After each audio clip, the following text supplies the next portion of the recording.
I was lying gravely ill at home while my husband whisked his entire family away on a lavish vacation. Before leaving, he even hid my medication. When they returned on the 74th day and opened the door, he was stunned and frozen in place. He had tossed aside the vital medications of his helpless, bedridden wife, then casually jetted off to Europe, eagerly awaiting the day he could claim his inheritance. However, the greedy in-laws never suspected that when they returned, toting luxury suitcases, what would greet them wasn't a vast fortune, but a deadly web that cast them all under a bridge in the cold of the night. What really happened? I lay motionless on a plush bed in the middle of a spacious master bedroom in a luxury penthouse on Park Avenue, Manhattan. The room was so silent, I could hear each of my own weak, difficult breaths. This aggressive disease had drained all my life force, transforming me from a formidable woman who propped up the entire family business into a dying shadow of my former self. My life was now sustained only by expensive imported pills that I had to take on time every day. The cold winter wind whipping through New York City hissed through the gaps in the glass windows. Despite the central heating, I felt a bone-chilling cold seep into every joint and blood vessel. My body ached unbearably. For 3 days, I hadn't been able to get up on my own or even walk to the kitchen just to make a glass of warm water. I closed my eyes, trying to fight the nausea churning in my stomach. From the living room, I could hear loud laughter and chatter that shattered the sorrowful silence of this sick room. It was the voice of my mother-in-law, Brenda, and my sister-in-law, Tiffany. They were enthusiastically discussing the gowns they would wear while strolling under the Eiffel Tower in Paris, France. Then came the sound of suitcase wheels being dragged across the hardwood floors. My husband, Garrett, had just grabbed a few more things from his study. With the last of my strength, I reached out and gently tapped a glass on the nightstand to make a sound, hoping someone would come in. A few moments later, the bedroom door creaked open slightly. Garrett entered. He was already dressed in a sharp suit reeking of strong cologne. He looked at me with a cold gaze devoid of any pity or concern. I whispered my husband's name. "Garrett, it's time for my medication. Please get me a glass of warm water and the medicine bottle from the vanity." Garrett folded his arms across his chest, letting out a long, annoyed sigh. He complained casually, "You're so much trouble. Always asking for medicine. How long have you been taking it? Wasting so much money, but there's no sign of improvement. Just stay there, you can get up and get it yourself later. The whole family is busy getting ready for the airport. No one has time to constantly wait on you."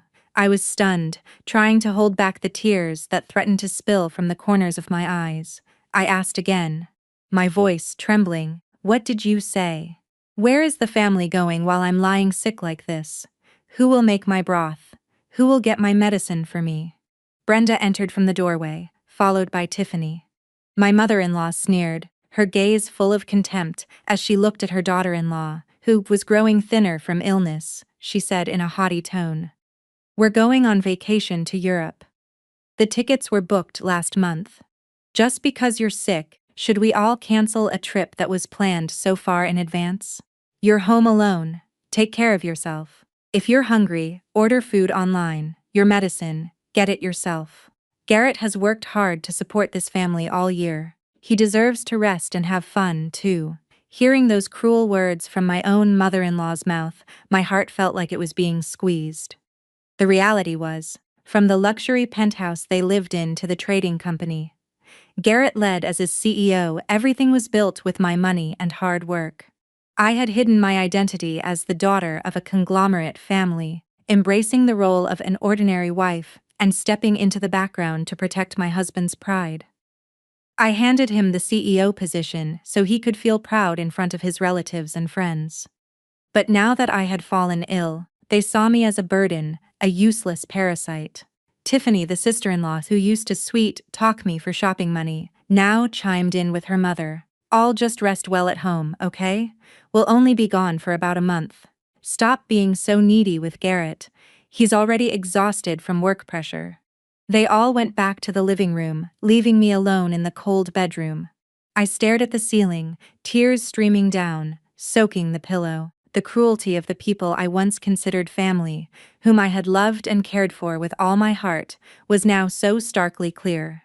They were excitedly preparing for a luxurious trip, completely ignoring the fact that without proper care and timely medication, I could die.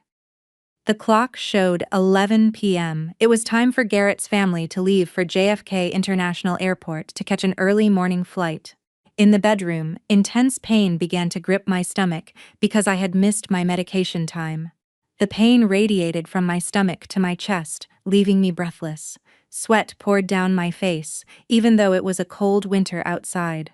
I heard Garrett's footsteps approaching. I hoped that in these final moments before he left, his conscience as a husband would awaken. He would leave a bottle of warm water and get my medicine for me. However, reality is always crueler than one can imagine. Garrett walked over to the vanity where my expensive medications costing tens of thousands of dollars were placed. It was the only medicine that could suppress the progression of my illness, helping me survive from day to day. Instead of getting the medicine for his wife, he swept all the bottles off the table and coldly threw them into the trash can in the corner of the room. The sound of the plastic bottles hitting the trash can was dry and sharp, extinguishing the last glimmer of hope in my heart. I panicked, trying to get up, but my body was completely paralyzed. I screamed in utter desperation. "What are you doing, Garrett? Are you trying to kill me? Give me back my medicine." Garrett turned to look at me, a cruel and cold smile on his lips. He approached the bed, bent down, and whispered in my ear. His words were as sharp as a scalpel. "Stop your act," the doctor said. "Your disease is hopeless. Living another day will only add to the suffering. It's better if you go sooner to free yourself and this family. Don't worry. After you're gone, I will manage the company well and take care of Mom and Tiffany. All these assets are mine now. They have nothing to do with you anymore." I stared in horror at the man who had been my husband for years, horrified by his monstrous intentions. He was not just indifferent, but so cruel as to want to kill me slowly, to seize all the wealth I had painstakingly built, without giving me time to react. Garrett continued to twist the knife with his words. "I've taken all your credit cards. I've also taken your laptop and phone. Before I leave, I'll shut off the main power and turn off the water valve, the password to the main door. I changed it this afternoon. Enjoy the rest of your life alone in this apartment. No one will come to help you." After saying that, he turned and walked out. The bedroom door slammed shut. A minute later, all the lights in the penthouse went out. The heating system stopped working. The sound of a key turning in the lock from the outside signaled that my in-laws had officially left, leaving me trapped in darkness, cold, and solitude. I lay there, my tears having dried up, replaced by a surging hatred. Garrett's cruelty had crossed the line of humanity. He wanted me to die of hunger, thirst, and be tormented by my illness in my own home. He was convinced I was a woman with no family, as I had always lied that my parents were poor back in my hometown and that I had lost contact with them. He had no idea that behind my weak appearance, I held the biggest secret of my life. The room plunged into thick darkness. The cold began to creep in and the physical pain intensified. I knew my condition very well. Without medicine, without water, I wouldn't last more than 24 hours. I couldn't die a futile and pathetic death like this. I had to live. Live to unmask these ungrateful people. Live to reclaim what was mine. A powerful survival instinct kicked in. I started to gather the last remnants of my strength, biting my lip to find a way to save myself. The darkness that enveloped this luxury apartment now felt like a cold tomb. My body burned with a high fever, yet my hands and feet were as cold as ice. Each sharp pang of pain from my internal organs made me bite my lip until it bled to prevent myself from fainting. I knew if I closed my eyes now, I would never wake up again. Garrett had taken my smartphone and laptop, cutting off all normal means of communication. But he never suspected the caution that had become second nature to me as a businesswoman. Under the mattress in the deepest corner of the latex bed, I had hidden an old-school black and white burner phone with an extremely long-lasting battery along with a disposable SIM card I had never used publicly. It was a precautionary habit from my early days in business when I was always worried about unexpected risks. I never thought that this object I considered useless would become my only lifeline between life and death. I tilted my body with great difficulty, shifting bit by bit across the bed. Every small movement felt like 1,000 needles piercing my skin. Sweat drenched my pajamas. It took me almost half an hour to reach the edge of the bed, then grope under the heavy mattress. My fingers trembled, stiff with cold as I fumbled in the narrow space. Finally, I touched the hard plastic surface of the phone. After successfully retrieving it, I felt a wave of relief. Its monochrome screen glowed dimly in the darkness. The battery indicator showed it was still full. Seeing that small light, I cried. Tears fell onto the screen. I took a deep breath, pressing one by one the numbers that were etched in my memory. A number I hadn't dared to call for years. The phone number of my biological father, Mr. Harrison Thorne. In truth, I was not an ordinary orphaned woman, as Garrett's family thought. I was the long-lost daughter of Harrison and Catherine Thorne, the founders of a renowned real estate and global logistics conglomerate. Due to some incidents and misunderstandings in my youth, and to protect my pure love for Garrett from the scrutiny of our different social statuses, I chose to live independently and hide my true identity. My parents were furious, but they still protected me from afar secretly. I used my personal trust fund to build my career, covering my tracks from my in-laws, and willingly became a subservient wife to get what I believed was genuine family love. Now, on the verge of a death designed by my own husband, I realized how fatal my mistake had been. The phone on the other end rang 3 times before it was picked up. Even though it was the middle of the night, my father's deep authoritative voice was clear. Hello, who is this? Dad? It's me, Alara, your daughter. Dad, help me. My voice was hoarse, weak, and broken by pain. On the other end, there was a moment of silence, then a loud crash as if something had fallen and broken. I heard my mother's voice, Catherine's, in a panic. Was that our daughter? Harrison, let me talk to her.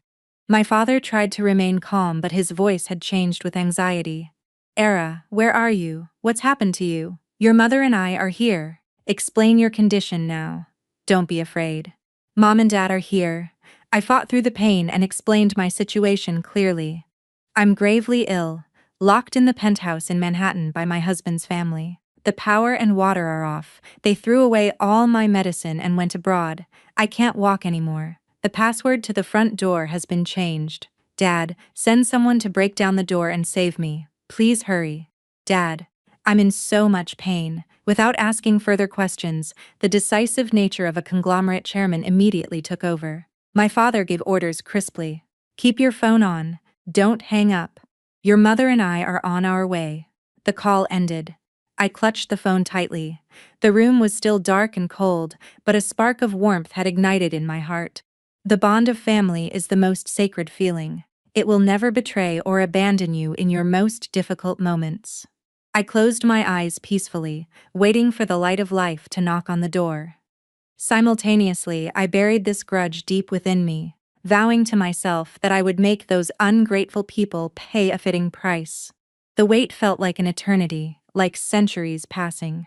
The cold of the New York night continued to seep into my weak body. I began to drift into a semi-conscious state. Happy childhood memories with my father and mother flashed before my eyes, alternating with the cruel face of Garrett as he threw away my medicine bottles. Suddenly, a loud noise that shook the entire penthouse came from the living room. The deafening sound of a metal cutter shattered the silence, followed by the hurried footsteps of people running down the hallway. High-powered flashlights swept across every corner, chasing away the thick darkness. My bedroom door was kicked open. The dazzling light forced me to squint. In the beam of light, I saw a familiar figure. My father, Harrison Thorne, a man who always presented an authoritative face in the business world, was now running towards my bed with a pale, panic-stricken face. Right behind him was my mother, Catherine, accompanied by a medical team in white coats carrying emergency equipment. "Oh my God, my daughter," my mother cried, rushing to embrace my cold body and weeping hysterically. Her warm tears fell on my cheek. carrying with them an infinite love. My father stood beside me, his large trembling hand gripping mine tightly. He turned and yelled at the private medical team he had just urgently summoned. Check her vital signs now. Inject her with a heart stimulant. Do whatever it takes to save my daughter's life. Dr. Evans, who had been our family doctor for years, quickly approached. He swiftly checked my pulse, measured my blood pressure, and ordered a nurse to immediately set up an IV drip. The patient is in shock due to a lack of vital medication and severe hypothermia. She must be moved to the family's private hospital and placed in the intensive care unit immediately with swift and careful movements. I was wrapped in a thick thermal blanket and placed on an emergency stretcher. As the medical team carried me out of the penthouse, I saw my father's personal security team already on standby in the hallway.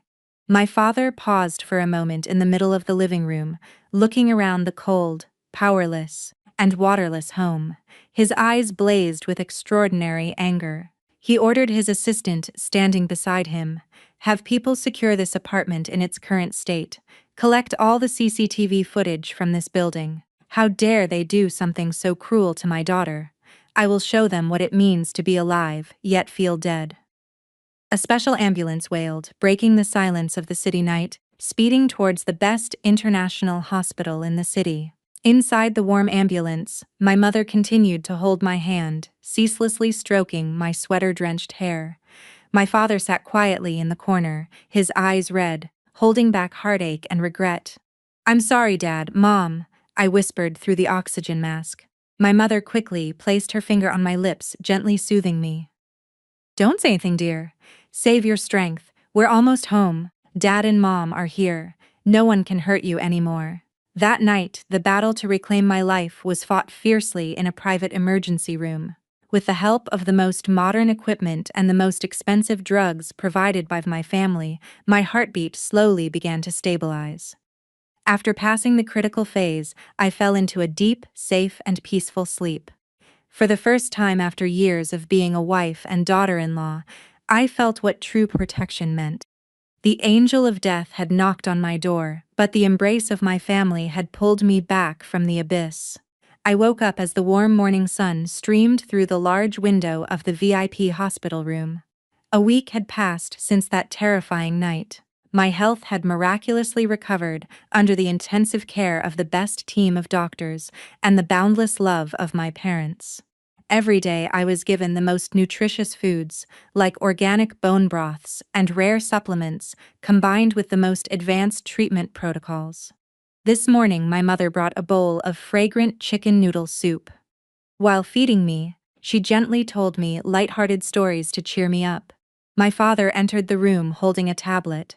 His face was calm, but his eyes always radiated sharpness. He pulled a chair to the bedside and said clearly, "Ara, look at this. Dad's investigation team has restored all your personal accounts." I took the tablet and swiped the screen. A series of red-flagged bank notifications filled my private email. Alongside that, the social media pages of Tiffany and Brenda were open. While I was fighting for my life back home, my in-laws were enjoying a life of luxury in Europe with my hard-earned money. On her personal page, Tiffany continuously posted check-in photos at famous locations in Paris. She wore a lavish fur coat, carried a Chanel bag worth tens of thousands of dollars, and smiled for a photo under the Eiffel Tower. Her caption was full of pride. "Life is short. You have to enjoy the luxury my brother provides."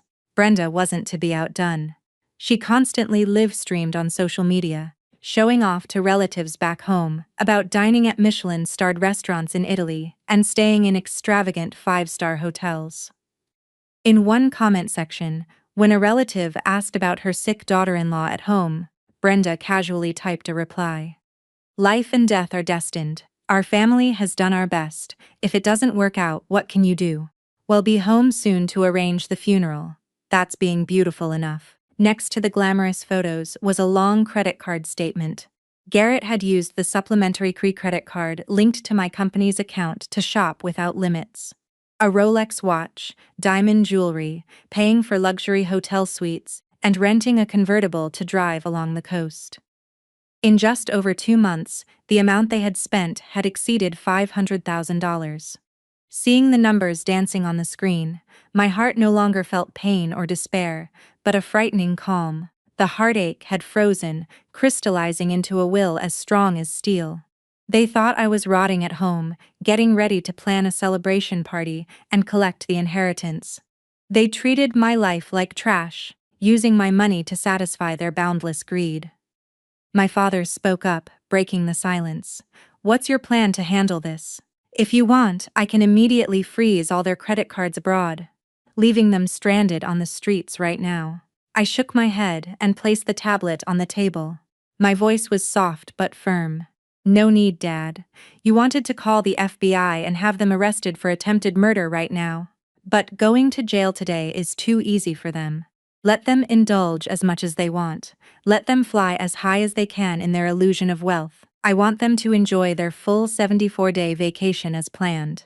During that time, I will fully recover, reclaim all legal documents, transfer ownership of the assets, and revoke the CEO position at the company. I want them to face their worst nightmare the moment they walk through that door with their suitcases. I will take back everything, not a single penny less, and I will make them feel what it's like to lose everything in an instant." My father smiled with satisfaction. He stroked my head, his eyes full of pride. "Good. That's my daughter. For the company and legal documents, the group's legal team will help you handle everything. You just need to focus on your recovery." Over the following days, while undergoing treatment, I secretly cast a giant net. The 74 days of Garrett's family's extravagance abroad were also my 74 days of transformation, shedding all weakness and resignation to become my true self again. A tough woman, ready to face and clean up the trash in my life. The story of revenge has only just begun. Time flew by. 74 days felt like a long dream filled with a mix of emotions. The first few days in the intensive care unit of the International Hospital, I had to endure excruciating physical pain. The strong antibiotics and treatment protocols left me extremely weak, but every time I opened my eyes and saw my father's worried gaze and my mother's encouraging smile, I told myself I couldn't give up. I had to live, not just for myself, but for the people who truly loved me unconditionally. On the 30th day, my body began to show significant positive changes. I could get out of bed on my own and walk around the hospital's lush garden. The nutritious meals specially designed by a nutritionist, combined with advanced medical treatments my father had sourced from top specialists, helped me regain my weight. My pale and dull skin was now rosy again. My hair, which had been dry from malnutrition, slowly became shiny and soft. Standing in front of the large mirror in the bathroom, I almost didn't recognize the gaunt and frail woman from a month ago. Instead, what I saw was a radiant face, a firm gaze, and an exceptionally calm demeanor. During my recovery, my parents never mentioned my in-laws so as not to burden me. But I knew very well that to uproot their evil, I couldn't rely on tears or hatred alone. I needed the law and careful calculation. I asked my father for permission to meet with the company group's private legal team. Mr. Dr. Davenport, the head of the legal department with over 20 years of experience, personally came to the hospital to work with me every afternoon. We reviewed all the asset documents. The luxury penthouse in Manhattan, where I almost lost my life, was a property I bought before marriage using funds from my family trust. The property deed only had my name on it. Garrett had absolutely no rights to it. As for the trading company, I founded it with my own capital.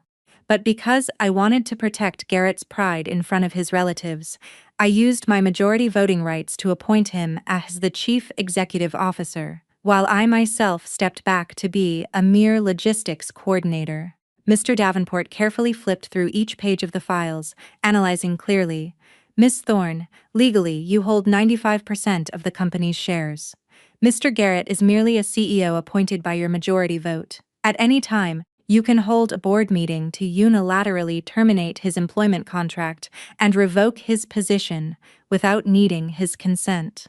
The credit cards he used to splurge abroad are also supplementary cards directly linked to your personal account. We also found that he had squandered his entire CEO salary on risky secret investments over the years, leaving his personal accounts completely empty.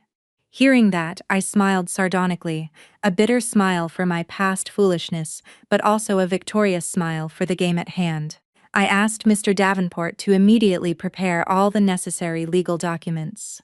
First, a letter of termination for Garrett from his position as CEO. Second, the revocation of all his legal powers in the company. Third, preparations for an order to freeze the joint accounts and supplementary credit cards, just waiting for my command to be executed. All procedures for the transfer of names and legal asset security were completed secretly with the help of the lawyers and my family's extensive network. While I was busy with numbers, contracts, and legal clauses on the other side of the world, Garrett's family was still lost in their dream of false wealth. They were still regularly posting photos of their parties and luxury shopping sprees in Europe. They were spending the money earned through my sweat and tears with the mentality of heirs-to-be who would soon inherit a vast fortune from a dead person.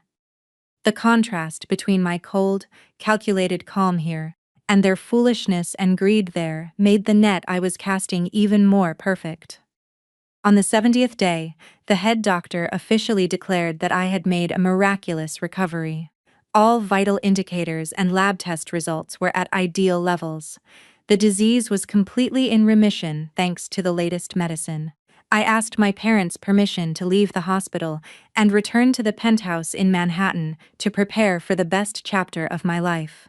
My father agreed, but he insisted on assigning the group's most elite security team, led by Marcus, a former Special Forces soldier with a towering build and advanced combat skills, to escort me. I returned to that familiar home. The place had been cleaned, disinfected, and all the damaged furniture had been replaced by my father's people. The gloomy and depressing atmosphere of before had vanished, replaced by the warm scent of cinnamon essential oil. I carefully chose a maroon silk dress paired with an elegant fur shawl. I sat at the vanity, meticulously applying lipstick and powder. The reflection in the mirror was a powerful, elegant woman, showing no trace of weakness. I walked to the living room, sat on the plush sofa, enjoying a cup of premium herbal tea. Around me, 4 bodyguards in black suits with sunglasses stood rigidly in the 4 corners of the room. Everything was ready. The trap was set, just waiting for the greedy prey to walk right in. My transformation over these 74 days was not just a physical revival, but also the rebirth of a strong soul determined to seek justice for herself.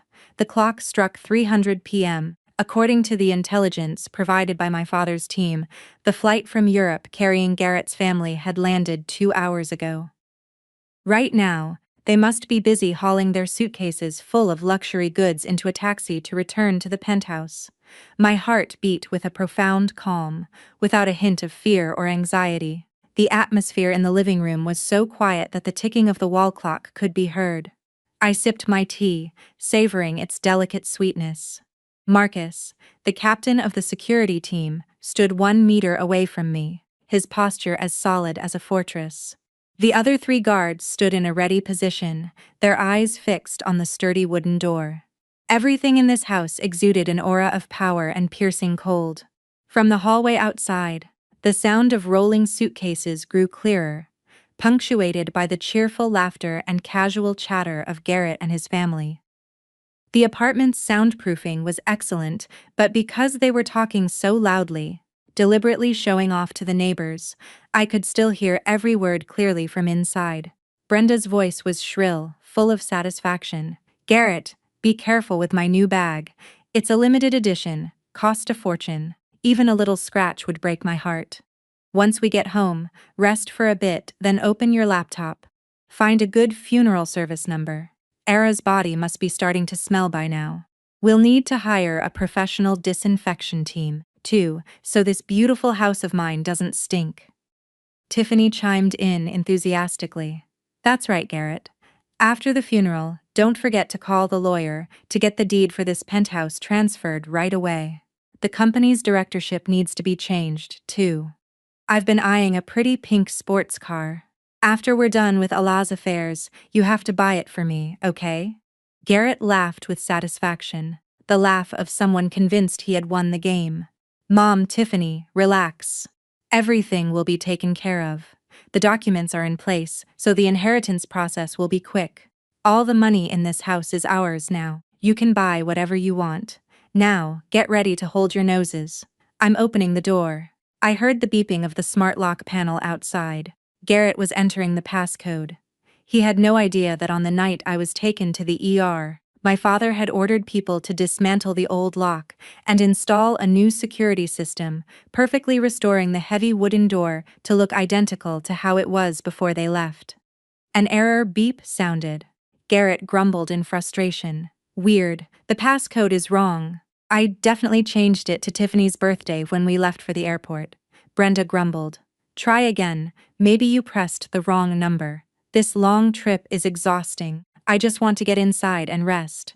Garrett tried a second time, and the same error sound was heard again. Inside, I gave Marcus a signal. He nodded, walked calmly to the main door, turned the deadbolt from the inside, and suddenly swung the door wide open. The wooden door flew open, and light from the hallway flooded in, shining directly on the three tired and annoyed faces. And then, in a fraction of a second, all expression on their faces froze. The satisfied smirk on Garrett's lips vanished instantly, replaced by wide eyes, as if his eyeballs were about to pop out. Brenda's jaw dropped, and the luxury bag in her hand fell to the floor with a thud. Tiffany stumbled back a step, tripping over a large suitcase and nearly falling.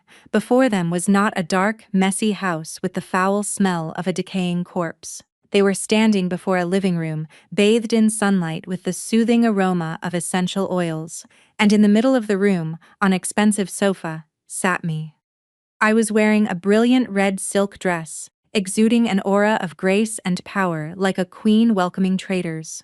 Around me, 4 tall, muscular men in black suits stared at them with gazes as sharp as knives. I slowly placed the teacup on the glass table and smiled faintly. My smile was very friendly, but it made the surrounding temperature seem to drop drastically. I said in a soft, clear voice, "How was your European vacation? You're back sooner than I expected. Why are you standing there like statues? Come in. The door is open." Not one of the 3 could utter a word. They were like stone statues frozen in place. The reality before their eyes was too surreal, too terrifying compared to what they had imagined. For the past 74 days, the woman they believed had died of hunger and thirst in the dark was now present, perfectly healthy, stunning, and in full control of this house.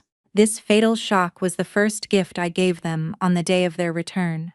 A suffocating silence enveloped the entire living room. Brenda was the first to recover from her shock. Her bossy and habitually shrewish nature quickly took over her fear. She strode in haughtily, pointed straight at my face, and screamed in a shrill voice, "Ara, you're not dead. If you're not dead, why did you dare change the door's passcode? And who are these thugs? Taking advantage of your husband's absence to bring other men into the house for fun. You're a truly shameless woman, disgracing my family's name." Seeing his mother speak up, Garrett quickly regained his courage. He rushed in, pretending to be a betrayed model husband, and shouted demandingly, "Mom's right. Explain everything to me. What have you been doing at home for these 74 days? Why are these bodyguards here? Don't think that just because you were sick, you can do whatever you want. The rules of this house don't allow you to act so recklessly." Tiffany, hiding behind her mother and brother, chimed in with a sneer. She must have been faking her serious illness to trick us into leaving. Then she partied with hired men at home. Just look at her silk dress and heavy makeup. Her true colors are showing. I sat quietly on the sofa, letting them hurl their accusations and slander. Their ridiculous act only highlighted their shamelessness and rotten character. I slowly stood up, smoothing my silk dress with a very calm demeanor. Marcus took half a step forward, intending to intervene to protect me from the insults, but I signaled for him to stop. I walked to the solid wood coffee table, picked up a thick-bound stack of documents. I walked slowly towards Garrett and his family. My gaze was cold, sweeping over each face that was trying to look arrogant. "Are you finished talking? If so, open your eyes wide and look at this." After saying that, I threw the stack of documents at Garrett's chest. The force was enough to make the files scatter and fall to the floor. The papers full of numbers spread out at their feet. They were copies of their credit card transaction reports from their 74 days abroad. Brendan Garrett looked down at them, and their expressions began to change. I said in a loud, clear voice, reciting every expense I had memorized. On the 15th of last month, Garrett charged $20,000 to the card to buy a Rolex watch in Italy. At that time, I was undergoing emergency resuscitation for cardiac arrest in the emergency room. On the 22nd, Tiffany charged the card for 3 Chanel bags in Paris for $15,000. On that same day, I had to be injected with a vital drug costing $2,000 just to stay alive. On the 5th of this month, Brenda spent $3.00 on dinner at a Michelin restaurant and bought luxury cosmetics. Meanwhile, her daughter-in-law was learning to walk again from scratch because her muscles had atrophied from lying in bed for too long. My voice grew louder, echoing throughout the room. In total, your family has spent over $500,000. In 74 days, all expenses were on a supplementary credit card issued by my company, directly linked to my personal account. You took my money, spent my earnings, flew to Europe to have fun, and left me at home after throwing away my medicine, cutting off the power, and turning off the water with the intent to kill me. Such a cruel conspiracy of murder and robbery. Did you think no one would know after I died? Brenda trembled and stammered.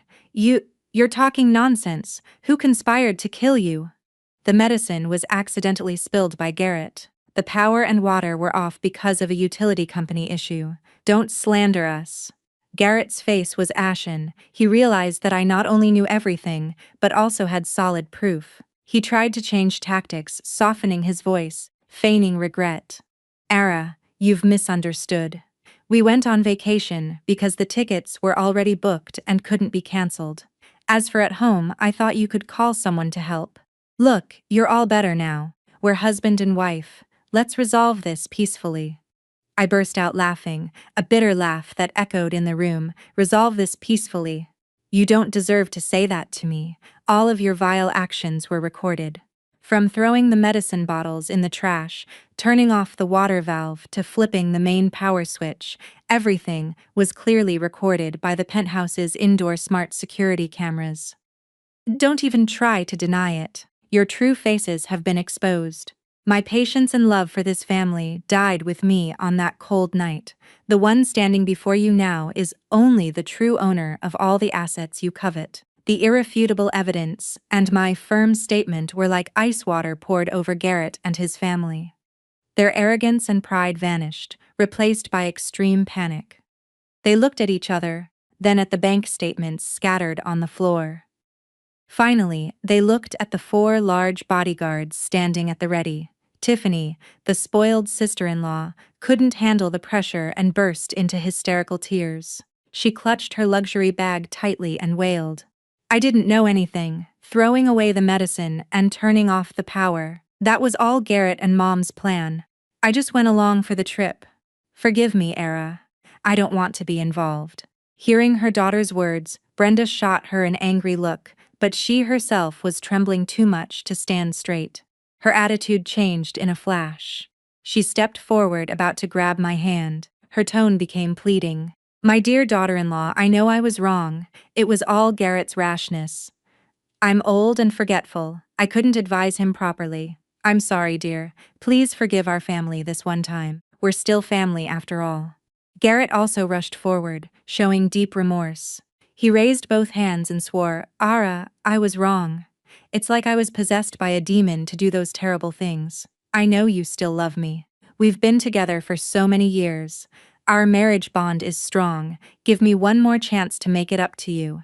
I promise to make you happy for the rest of my life. Please don't blow this up. Seeing these 3 putting on a show in front of me, I felt nauseous. Their hypocrisy and cowardice were far beyond my imagination. They were ready to blame each other, ready to kneel and beg for mercy when their interests were threatened. There was no sincerity or real remorse. They used the bond of marriage as a shield, but they forgot that they were the ones who had buried it alive. I coldly pulled my hand away, stepping back to avoid Brenda's touch. I looked straight into Garrett's eyes. My voice was firm without emotion. Family bonds, I'm sorry, but all of that ended on the night you threw my life-sustaining medicine into the trash. I gave you 74 days to enjoy the last of your luxurious life. Consider it my final act of kindness. Now that dream is over.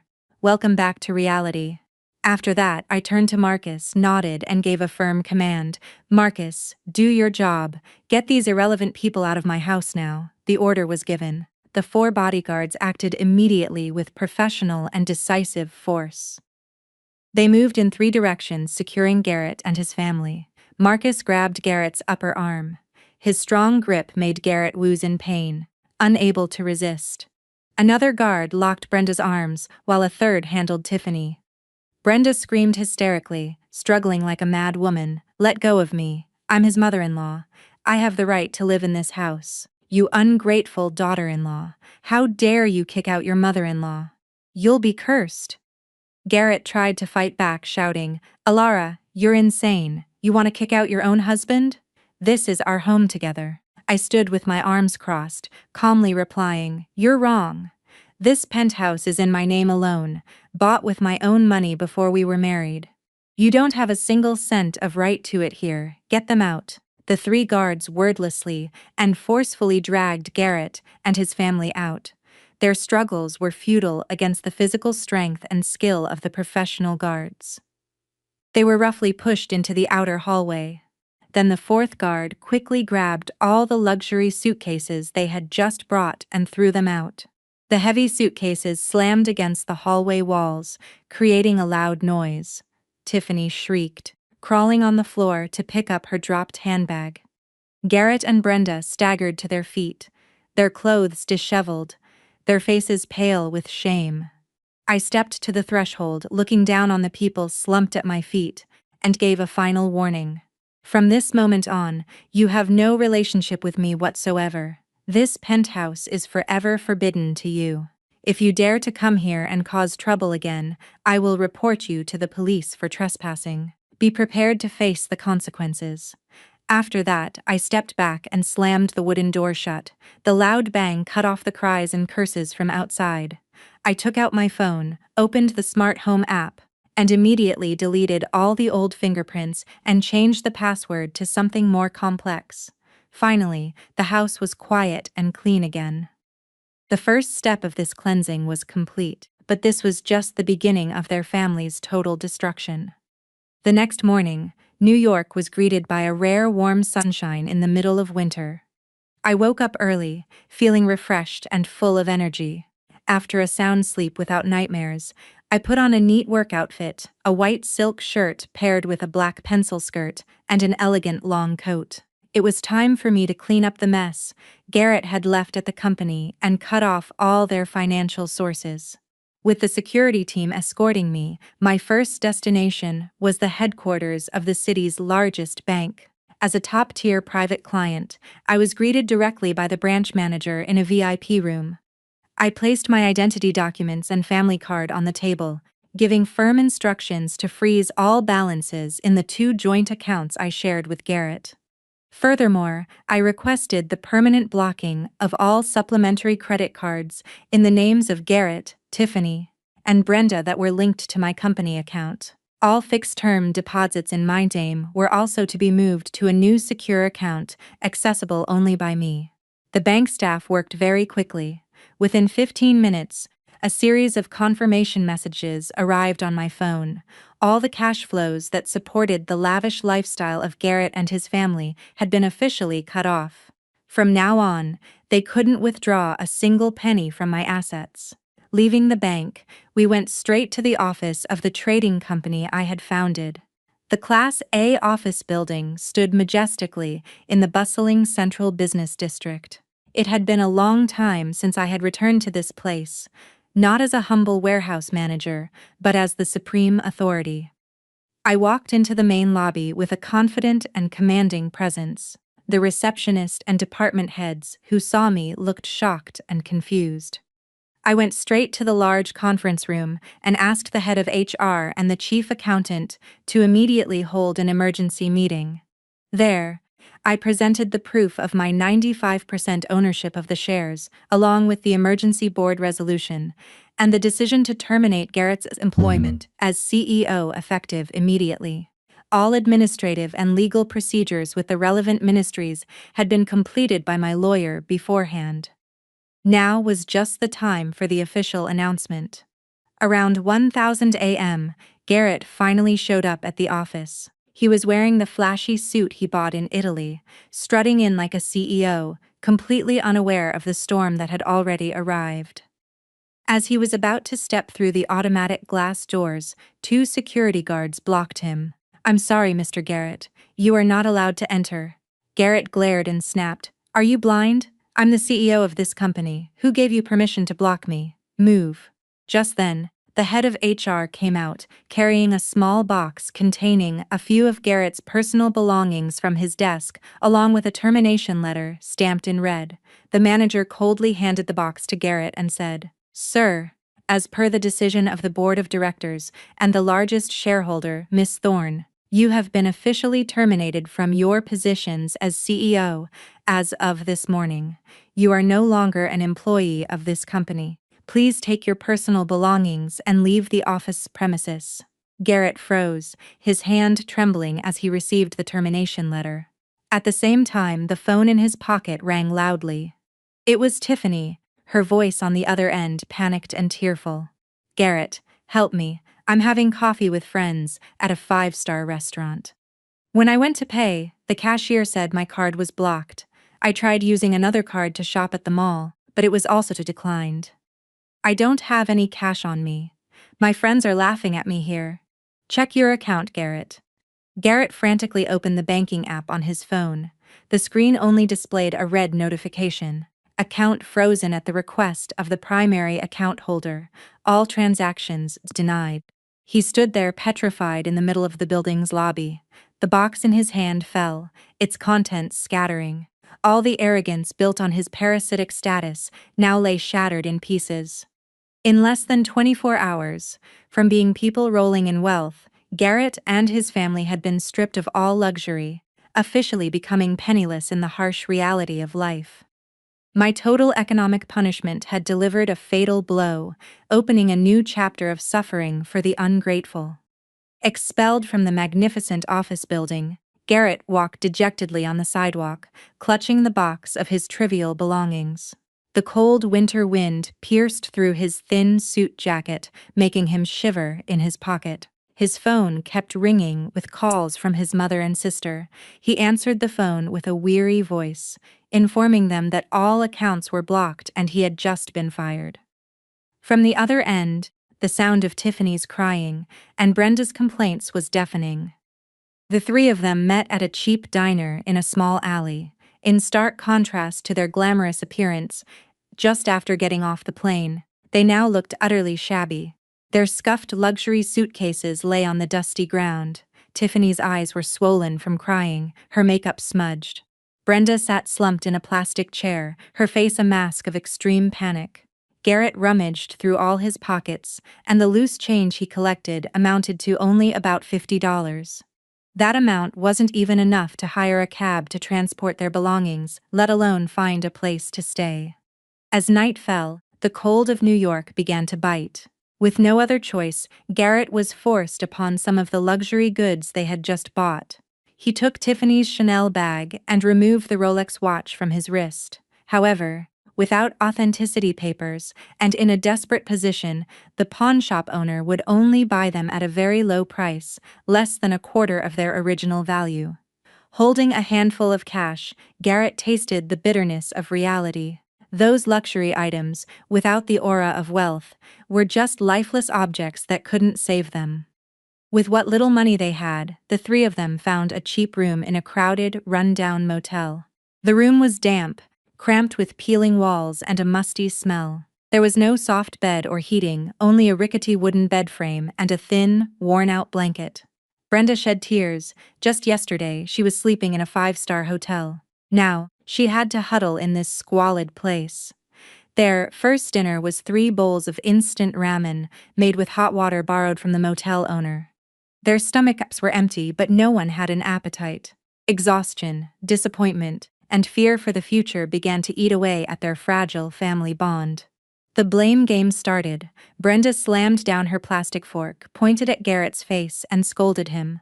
"This is all your fault. You're a husband, but you're a fool, letting your wife control everything. Now we've lost everything. Why did you say everything was under your control? You said the inheritance would soon be yours. Look at us now. Your old mother has to suffer with you." Garrett wouldn't back down. He yelled back at his mother. "I did all this for the family too. When I swiped the card to buy bags and watches for you and Tiffany, did you protest? You just laughed happily. Now there's a problem. Why is all the blame on me?" Tiffany, hearing the argument, became even more upset. She slammed her ramen bowl on the floor and cried loudly, "Stop it. Arguing won't solve anything. I can't live in this filthy place anymore. Tomorrow, Garrett, you have to go to the office and ask for our money back. At least ask for my tuition money. If not, I'll just drop out of college." In that cold motel room, the sounds of arguing and crying mingled, creating a miserable atmosphere. After just one night of hardship, their selfish and spoiled natures were on full display. They didn't reflect on the crimes they had committed against me at all, only busy blaming each other for their lost personal interests. This suffering was just the beginning of the moral punishment they had to face. The next morning, just as I arrived at my office, my assistant ran in panicking. In the lobby downstairs, Garrett and his family were causing a scene, attracting the attention of many employees and visitors. Out of desperation, they had decided to create a drama, hoping public pressure would force me to give in and give them money. Through the CCTV screen connected to my office, I watched their entire cheap theatrics. Brenda had deliberately smeared her face with dirt to look pathetic. She sat on the shiny marble floor, beating it with her hands while wailing. "Everyone, please look. My daughter-in-law stole our fortune and kicked out her husband and mother-in-law. We took care of her when she was sick. Now that she's healthy, she's abandoned us to starve." Garrett stood beside her with a sad expression, trying to explain to the people around him. "My wife is having an affair.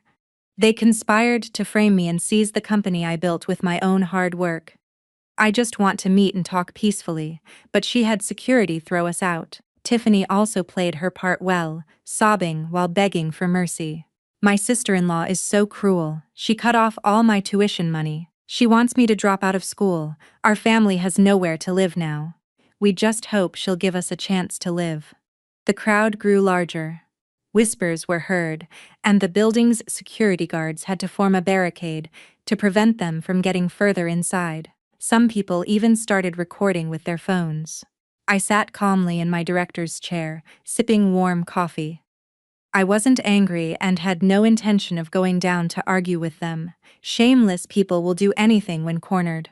I explicitly ordered my assistant to tell the building security to hold back and let them put on their show a little longer, ensuring enough people recorded their pathetic act before officially kicking them out. While they were busy acting in the lobby, the media team from my family's company moved silently. A detailed post complete with strong evidence was uploaded to various major social media platforms. It wasn't filled with harsh words, but a series of CCTV video clips. The first video showed Garrett coldly throwing all my medicine into the trash, turning off the power and water before leaving. The second was a compilation of their photos and videos, partying in Europe, taken from their own social media accounts, accompanied by copies of credit card bills totaling over $50,000 while I was fighting for my life. And the last was a contrasting video showing them rolling on the floor and crying in the company lobby. In just a few hours, the post went viral. A wave of public outrage exploded with hundreds of thousands of shares and comments, fiercely condemning the cruel actions of Garrett's family. Netizens were horrified by a husband's malicious intent to kill his wife for her fortune. Sharp comments rained down on them. Someone wrote, "This husband is crueler than an animal. He deserves the harshest punishment." Another commented, living off his wife, conspiring to kill her, and now playing the victim after being kicked out, an immoral family. The power of social media was incredible. Their personal information and address were quickly found and spread by netizens. The victim masks they wore in the building lobby were torn to shreds.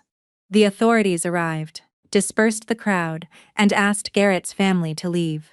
They walked away dejectedly, followed by curses and contemptuous stares from the people around. The heavens are never blind. No matter how neatly a crime is covered up, it will eventually be exposed and judged by society.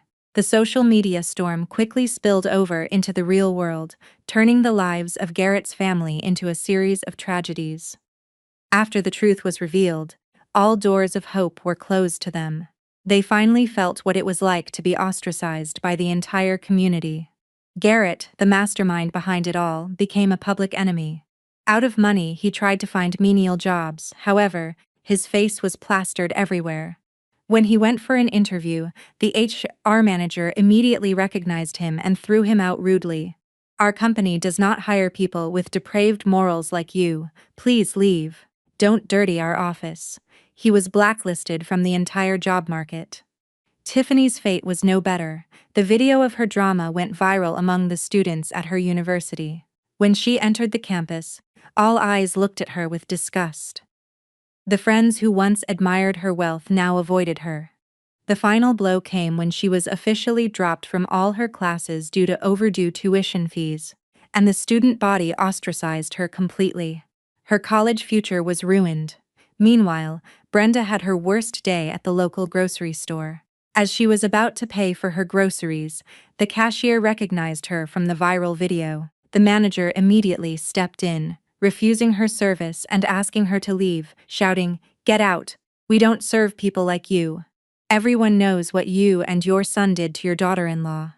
Other shoppers joined in, loudly, shaming her until she ran away in a panic. The peak of their suffering occurred when they returned to the motel. The motel manager, a gruff man, was waiting at the door with their bags already packed. He crossed his arms and said, "You're moving out now. Reporters and angry people have been coming here all morning, disturbing the other guests. I've already called the cops to have you trespassed. Take your things and get off my property before they arrive." Night fell and the New York cold was bone-chilling. The three of them were stranded on the streets without money, without a destination, tired, hungry, and cold. Eventually, they dragged their worn-out suitcases to a space under a highway overpass, huddling in a corner to escape the wind. Brenda shivered, hugging Tiffany. Garrett sat in a daze, his eyes empty. In the biting cold, they finally felt the consequences of their own cruelty. Luxury clothes could no longer warm them. Expensive bags lay worthless. They had once left me in darkness, and to die.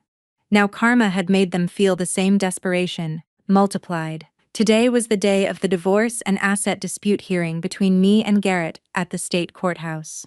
I entered the courtroom in an elegant black suit, my hair neatly tied in a bun. My demeanor was calm and confident. Behind me was the best legal team led by Mr. Davenport. In contrast, Garrett looked utterly pathetic. He was gaunt and haggarded with dark circles under his eyes. His clothes were wrinkled and dirty. Brenda and Tiffany, who accompanied him, could only bow their heads. The hearing began. My lawyer, Mr. Davenport, fluently presented all the evidence. He explained the origin of all the assets, both the penthouse and the company. All documents, bank reports, and deeds proved that the assets were my personal property acquired before the marriage, or with help from my family. Garrett had made no financial contribution whatsoever. The most tense part was when the judge played the CCTV footage showing Garrett throwing away my medicine, turning off the power, and shutting off the water valve. The entire courtroom rumbled with anger. My lawyer then petitioned for 100% of the marital assets and full financial restitution due to egregious marital fault and dissipation of funds. Garrett tried to defend himself with a weak voice. "Your Honor, it was an accident. The medicine fell. I beg you to give me a small portion of the assets to start a new life. I have nothing left." The presiding judge banged his gavel. Defendant, do not evade. The CCTV footage proves your intent. The law protects rights, not greed and immoral acts. The hardship you are experiencing now is the result of your own actions. After deliberation, the panel of judges read the verdict. Our divorce was finalized. All assets, both the penthouse and the company, were declared my sole property. Garrett's claim was denied. Furthermore, the court ordered Garrett to repay every cent spent on the European trip, and the judge noted that all evidence had been forwarded to the district attorney for pending criminal charges of attempted murder. The judge's gavel fell, closing the dark chapter of my life. Justice had been served. Garrett collapsed onto the floor in shock. Brenda and Tiffany wept hysterically. This verdict not only shattered their dreams, but also burdened them with a huge debt that was impossible for an unemployed person like Garrett to pay. That was the price they had to pay for their boundless greed. The sky over New York was clear today. I stepped out of the courthouse, taking a deep breath of fresh air. The heavy burden that had been on my shoulders for so long was finally lifted. I felt light, at peace, and free. There was no more hatred, only the pure freedom of someone who had been reborn. Marcus had already opened the door of the luxury car for me. Just as I was about to get in, 3 ragged figures ran and blocked my way. It was Garrett, Brenda, and Tiffany. They looked so pathetic. Without any shred of dignity left, they all knelt on the cold asphalt. Brenda fell to her knees and pleaded, tears streaming down her face.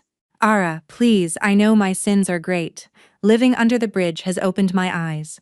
I was wrong, greed blinded me, forgive me." Tiffany hugged my legs, crying, "All forgive me. I was foolish and joined in doing evil things to you. I've been kicked out of all my classes, my friends have abandoned me.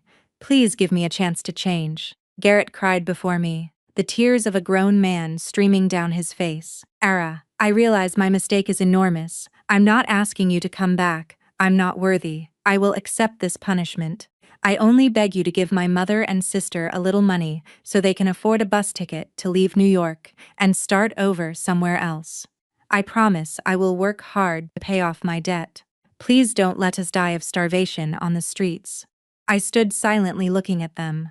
On the brink of life and death, humans finally realized what is truly valuable.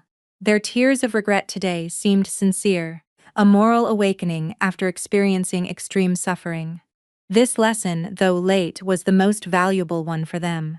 However, understanding does not mean condoning. Forgiving was to release the burden in my heart, not to go back and save those who had once hurt me. I no longer hated them, but I would not offer any more help. Money and help had been exchanged for this expensive life lesson. I looked at them one last time. My voice was soft, but firm. "I accept your apologies. Between us, all accounts are settled. There are no more debts. The road ahead is your own choice. Live it and bear your own fate. Never appear before me again." After that, I resolutely got into the car. The door closed, separating my peaceful world from their suffering. I drew the window curtain, not looking back. I said to the driver in a light and cheerful tone, "Let's go now. Let's go home. Dad and Mom are waiting for lunch." The car glided smoothly on the bright road. As we pulled away, I saw 2 NYPD police cruisers rush up to the courthouse with their sirens blaring. Officers stepped out and immediately handcuffed Garrett for his pending criminal charges. Behind me, the 3 people were now facing the ultimate consequences of their actions, crying in deep regret. While before me stretched a vast sky, the warm embrace of my parents, and a new bright and peaceful life awaiting. The story of greed and betrayal had ended, replaced by true justice and priceless peace of mind. Ladies and gentlemen, closing this dramatic tale, perhaps the lingering cold silence of that dark room, or the image of regretful tears under the bridge, still leaves us with deep reflections. Perhaps from this story, we realize that the most frightening thing in this world is not illness but human greed and cruelty, especially from those we call family. The greatest lesson is that karma is real and just. Those who sow evil will reap destruction, ostracized by society and the law. On the other hand, this story also makes us aware of the importance of a woman's independence and resilience. Even in the worst situations, we must be the masters of our own lives.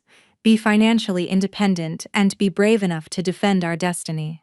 Never surrender your life into the hands of others, because the strength from within and the true bond of blood are our safest harbors. In the end, no matter how luxurious the clothes or how vast the fortune, none of it can cover up a rotten character. Only sincere love, gratitude, and kindness are the solid foundations for a person to live with their head held high in this